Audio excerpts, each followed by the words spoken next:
بسم اللہ الرحمن الرحیم اذا تتلى عليه آیاتنا قال اساطیر الاولین صدق اللہ العلی العظیم۔ سورہ قلم کی آیت نمبر 15 کے الفاظ کے معنی بیان کیے جا رہے تھے۔ اذا کا معنی بیان کر دیا تھا، یعنی جب۔ تتلا کا معنی بیان کیا تھا کہ یہ لفظ تلاوت سے نکلا ہے، اور تلاوت کا معنی ہے کسی چیز کو اس طرح سے پڑھنا کہ اسے فالو کیا جائے۔ بنیادی معنی تلاوت کا فالو کرنا اور پیچھے پیچھے چلنے کا ہے۔ تتلا یعنی پڑھی جائیں۔ اذا تتلا جب اس پر پڑھی جاتی ہیں، یا جب اس پر یا اس کے سامنے تلاوت کی جاتی ہے۔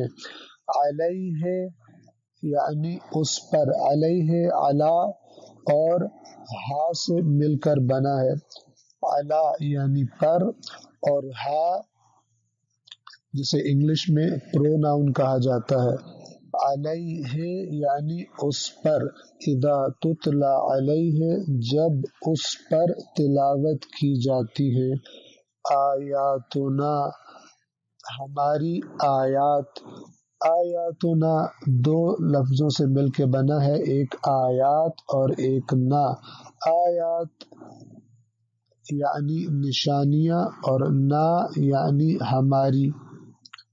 آیات جمع ہے آیت کی۔ لفظ آیت کے بنیادی معنی پر توجہ فرمائیں گے۔ لفظ آیت کے معنی ہیں ایسی ظاہری علامت کہ جو کسی ایسی چیز کا پتہ دے رہی ہو کہ جو خود بالکل ظاہر نہ ہو۔ تو جب کوئی شخص، کوئی ادراک کرنے والا اس علامت کو جان لے، اس علامت کا ادراک کر لے، تو اس کا ذہن اور اس کا علم خود بخود اس دوسری چیز کی طرف بھی منتقل ہو جاتا ہے کہ جس کی یہ پہلی چیز علامت تھی۔ مثال کے طور پر اگر دو دوست ہر وقت اکٹھے رہتے ہوں اور کبھی جدا نظر نہ آتے ہوں، تو اب اگر کوئی شخص ان میں سے ایک کو کسی جگہ پر دیکھے تو اس کا ذہن فوراً دوسرے کی طرف بھی جائے گا، اگرچہ وہ اسے نظر نہیں آ رہا، لیکن وہ سمجھ جائے گا کہ اگر یہ یہاں پر موجود ہے تو اس کا دوسرا دوست بھی، اگرچہ مجھے نظر نہیں آ رہا اس وقت، لیکن وہ بھی ضرور کہیں آس پاس موجود ہوگا۔ اس علامت ہونے کو عربی زبان میں آیت کہا جاتا ہے۔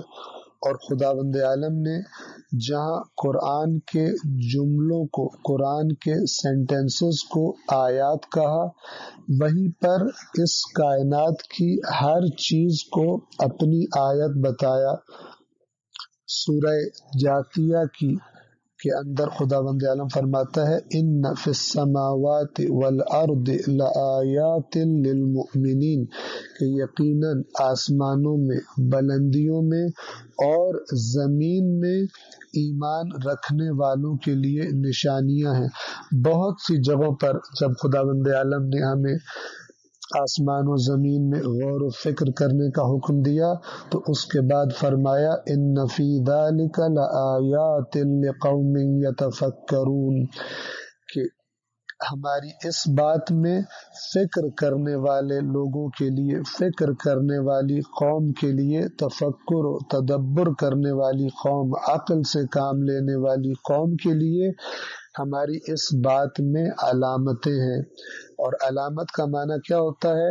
علامت کا معنی یہ ہے کہ ہم جب اس علامت کو دیکھیں تو ہمارا ذہن فوراً دوسری طرف منتقل ہو جائے۔ تو اللہ کی آیات یعنی آیات اللہ ایسی علامتیں کہ جو ہمارے ذہن کو اگر ان پر صحیح طریقے سے غور کیا جائے تو وہ ہمارے ذہن کو اللہ کے وجود کا پتہ دیتی ہیں۔ بالکل اسی طرح کہ جب کوئی شخص ہمیں راستہ بتائے اور بتائے کہ راستے میں فلان چیز نشانی آئے گی، اور جب ہم اس راستے پر چلتے ہوئے اس نشانی کو دیکھتے ہیں تو ہمیں پتہ چل جاتا ہے کہ ہم صحیح راستے پر جا رہے ہیں۔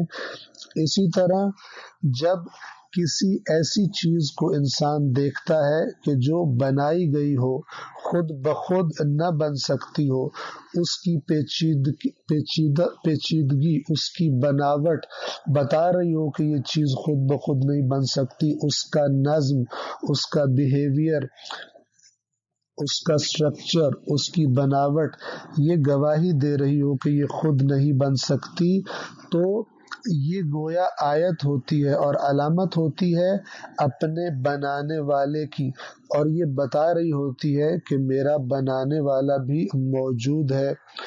اسی لیے خداوند عالم نے جہاں قرآن کے جملوں کو آیات بنایا، اسی طرح کائنات کی ہر چیز کو اللہ نے اپنی آیت، اپنی علامت قرار دیا۔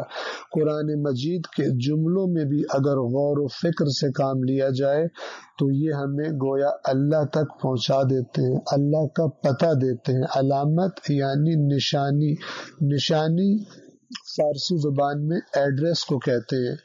آیت یعنی ایڈریس، وہ چیز کہ جو ہمیں کسی دوسرے تک پہنچا دے، اور اللہ کی آیت یعنی وہ چیز کہ جو ہمیں اللہ تک پہنچا دے۔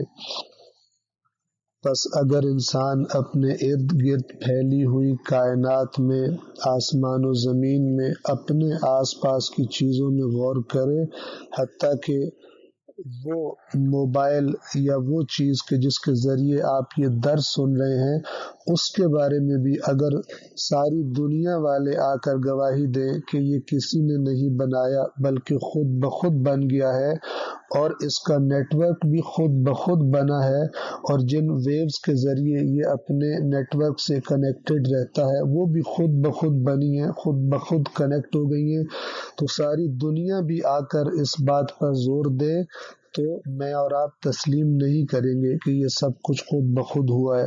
تو جب یہ سادہ سی چیز خود بخود نہیں بن سکتی تو اتنی پیچیدہ کائنات، جیسا کہ قرآن کہتا ہے کہ رات اور دن کے منظم طریقے سے آنے جانے میں، سورج اور چاند کے منظم راستوں پر چلنے میں، اور بنجر زمین پر، مردہ زمین پر پانی برسنے کے بعد اس میں زندگی کے آثار پیدا ہو جانے میں، اور مختلف چیزوں کے اگنے میں، ان کے رنگوں کے اختلاف میں، ان کے پھلوں کے اختلاف میں، ہواؤں کے سسٹم میں، ان سب میں اللہ کی نشانیاں ہیں۔ یعنی اگر ان میں غور کیا جائے تو اگر عقل کے ساتھ اور عدل و انصاف کا لحاظ رکھتے ہوئے غور کیا جائے تو ان میں سے ہر ایک چیز گواہی دیتی ہے اپنے خالق کی، اور ان میں سے ہر ایک تنہائی میں کافی ہے کہ وہ انسان کو اپنے خالق تک پہنچا دے اور اس کا پتہ بتا دے۔ السلام علیکم ورحمۃ اللہ وبرکاتہ۔